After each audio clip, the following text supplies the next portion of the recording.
como para darles algunas herramientas sobre las posibilidades de estudiar cabalmente la unidad 2, habla de justamente una de las formas familiares que hemos venido viendo cómo en la unidad anterior hay un reconocimiento de la pluralidad de las distintas formas familiares. Todas las formas familiares tienen su protección esencialmente desde lo convencional constitucional y también desde el Código Civil y Comercial. Pero profundizando en la unidad 2, que se trata del matrimonio, vamos a ir a una de esas formas familiares tradicionales, es decir, aquella institución en la que en pleno ejercicio de la libertad y de la autonomía, dos personas se eligen para hacer un proyecto de vida en común y mancomunar los esfuerzos para obtener ese proyecto de vida en común. El matrimonio parte de la idea del reconocimiento dentro de nuestro ordenamiento jurídico de la posibilidad de optar por esta forma que tienen personas del mismo o de distinto sexo. Sin embargo, sean del mismo o de distintos sexos, se someten a una serie de pautas estrictas que están enumeradas en el libro segundo, en el título primero. ¿Cuáles son esas pautas? Que quienes opten por esta forma familiar, por esta institución formal, deberán manifestar al momento de contraer matrimonio estar en condiciones para realizar el acto, es decir, deberán expresar su consentimiento. El consentimiento va a ser el eje de la institución matrimonial porque quien contrae matrimonio adquiere ciertos deberes. Y acá tenemos una gran novedad en estos 10 años de Código Civil y Comercial. Hemos comprobado el cambio que tiene el matrimonio a partir de la exigencia o no exigencia de esta institución de algunos condimentos que son de tipo morales. Por ejemplo, ha quedado en el plano moral el deber de la fidelidad. Es una decisión moral que no tiene consecuencias jurídicas.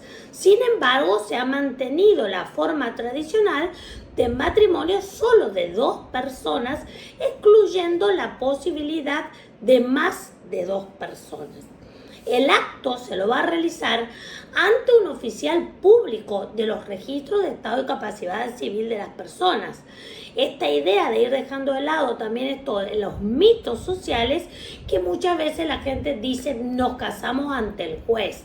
No, nos casamos ante el delegado, el oficial instituido por el registro civil para realizar tal acto.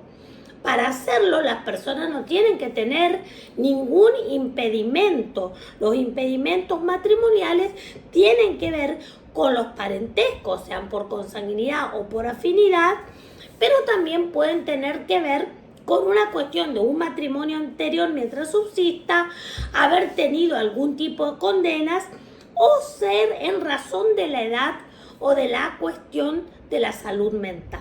¿Qué les quiero explicar en estos dos puntos? Es donde más dudas pueden surgir. Para contraer matrimonio tenemos que tener más de 18 años.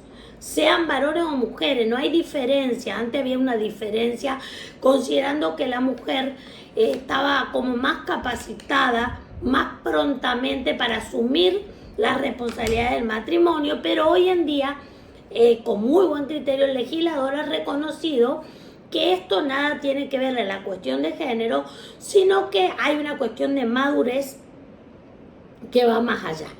Si tú te encuentras en una situación que siendo un adolescente has tomado libremente y comprendido lo que significa la decisión de casarte, si tenés más de 16 años, con la autorización de los representantes legales, que serían los progenitores, o en caso de oposición de esto, con la autorización de un juez o jueza, entonces podrías contraer matrimonio. Ahora bien, si tienes menos de 16 años, no es suficiente con la sola autorización de los representantes legales, sino que también se va a requerir una dispensa judicial. No es habitual la práctica en nuestro país por suerte, que personas menores de 16 años contraigan el matrimonio. Y digo por suerte porque una serie de responsabilidades que requieren de mucha madurez y que por lo tanto hay que alentar a que la persona que lo haga libremente tome la decisión de un estilo de vida donde se compromete a colaborar en el esfuerzo compartido por un proyecto común. En este código también se habla de quien que va a contraer matrimonio debe comprender lo que va a realizar. Por eso es que no todas las personas que tengan restricciones a la capacidad, esto lo vemos en otra unidad, pero tengan muy presente que es muy importante que ustedes estudien acabadamente el artículo 32 del libro primero del Código Civil y Comercial para comprender que si hay una sentencia de restricción a la capacidad, el juez que no diga que la persona tiene una limitación para el ejercicio de la decisión de adoptar una forma familiar matrimonial, la persona podría hacerlo aún sin requerir la asistencia del apoyo. Cuando ustedes estudien el artículo 32, van a vincularlo a este tema. No por tener una enfermedad o una discapacidad tenés una limitación a contraer matrimonio, sino solamente en aquellos casos exclusivamente en que puede afectar la comprensión del acto que significa. Y entonces, tanto las personas menor de edad como las personas que tienen restricciones a la capacidad pueden contraer matrimonio con determinados requisitos. Esta cuestión del acto matrimonial va a quedar plasmada en un acta en el registro civil que va a ser el instrumento público con el que vamos a acreditar este vínculo. Entonces es de suma importancia y están enumerados los requisitos que va a contener ese acta matrimonial. ¿Qué importancia tienen para los que han contraído matrimonio vivir o no vivir en el mismo domicilio? Nuestro código con la reforma ha recepcionado nuevas formas familiares por las cuales no necesariamente los contrayentes están compartiendo todo el tiempo el mismo domicilio. De manera tal que si una persona tiene un domicilio y el otro contrayente otro, esto no quiere decir que se ha violentado algún tipo de deber matrimonial. Antiguamente, cuando una persona no convivía en el mismo domicilio y estaba casado, se hacían actos a través de la policía o de otro organismo donde uno iba a denunciar el abandono del hogar. Esto hoy no existe porque no está el requisito de vivir en el mismo domicilio. También en este artículo tenemos que solamente se puede afectar el acto cuando hay algún vicio que altera el consentimiento, que va a ser la fuente de la creación de una serie de derechos y deberes. Lo importante también con respecto al matrimonio es que nosotros contraemos en el momento en que lo celebramos un deber con consecuencias legales, como es el deber de la asistencia. ¿En qué consiste el deber de la asistencia?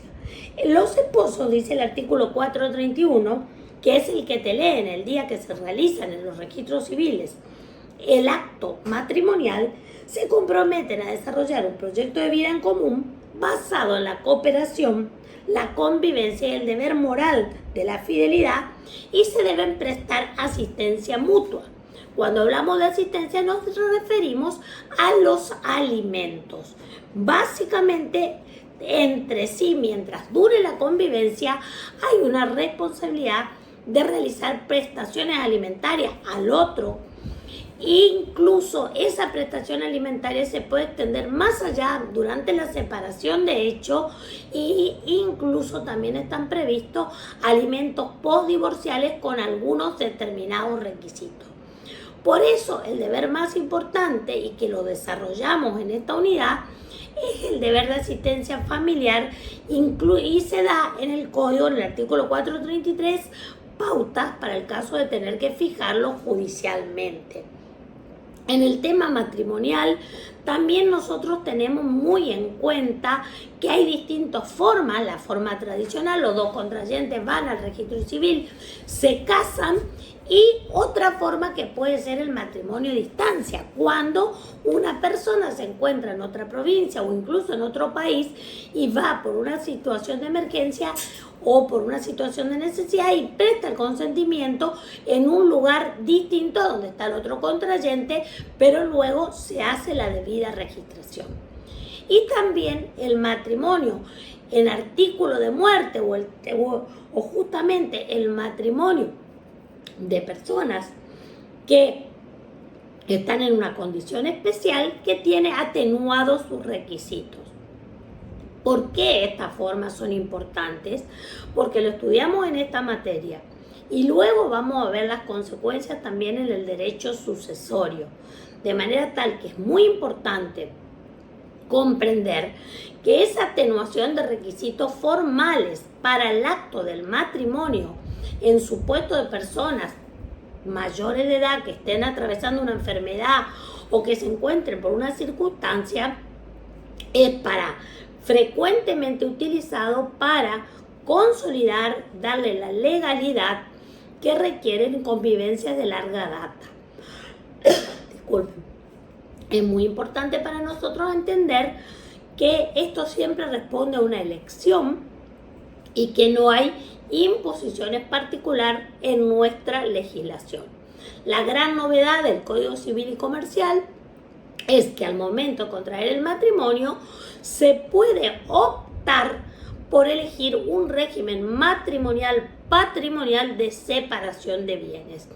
Tal vez esta es la variante y la exclusión del deber de fidelidad como causal subjetiva que antiguamente teníamos y que daba lugar a una serie de consecuencias, sobre todo en el divorcio.